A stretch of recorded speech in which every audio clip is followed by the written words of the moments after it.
नमस्कार दोस्तों, मैं कविता अपने YouTube चैनल कविता की रचना में एक बार हाजिर हूँ आप लोगों के लिए एक रचना लेकर। ये रचना मेरी लिखी हुई नहीं है। आज मैं फिर से रामधारी सिंह दिनकर जी को एक कविता लेकर आई हूँ जो चांद के ऊपर उन्होंने लिखी थी। बड़ी प्यारी सी कविता है, सुनिएगा, बहुत अच्छी लगती है। आप लोगों ने पढ़ी भी होंगी, बड़ी अच्छी सी कविता है। सुनिएगा कैसी लगती है, कमेंट के माध्यम से बताइएगा। चैनल पर नए हो तो सब्सक्राइब कीजिएगा, कमेंट कीजिएगा और पसंद आए तो शेयर भी कर दीजिएगा और प्लीज़ फुल वॉच किया करिए। सुनिएगा।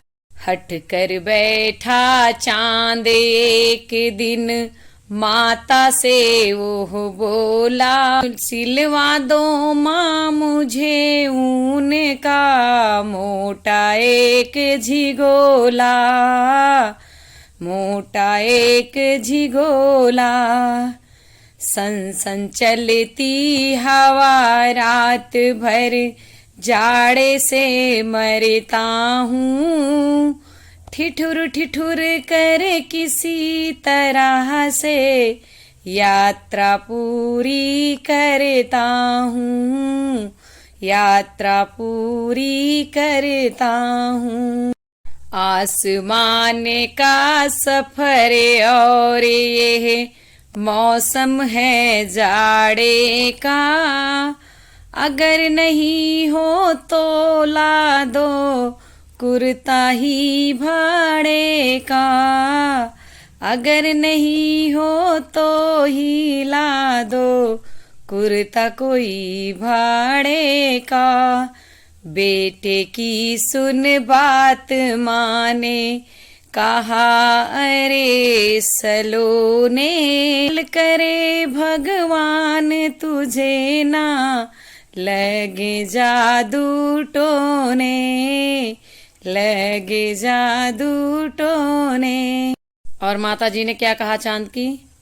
झाड़े की तो बात ठीक है मगर मैं डरती हूँ, एक नाप मैं तुझे नहीं कभी देखा करती हूँ, कभी देखा करती हूँ। कभी एक अंगुल भर चौड़ा, कभी 1 फुट मोटा, बड़ा एक दिन हो जाता है और किसी दिन छोटा, और किसी दिन छोटा। घटता बढ़ता रोज किसी दिन, ऐसा भी करता है, नहीं किसी की आँखों को तू दिखलाई पड़ता है, तू दिखलाई पड़ता है। अब तू ही बता नाप तेरी किस रोज लिवावे, सीधे एक झिगोला जो हरे रोज बदन में आए, हरे रोज बदन में आए। इसका जवाब चांद ने जो जवाब दिया है, इसका जवाब मैं कल लेकर हाजिर होंगी। सुनिएगा कैसा लगता है। और चैनल पर नए हो तो सब्सक्राइब कीजिए, वीडियो पसंद आया हो तो लाइक कमेंट और शेयर कीजिएगा। धन्यवाद।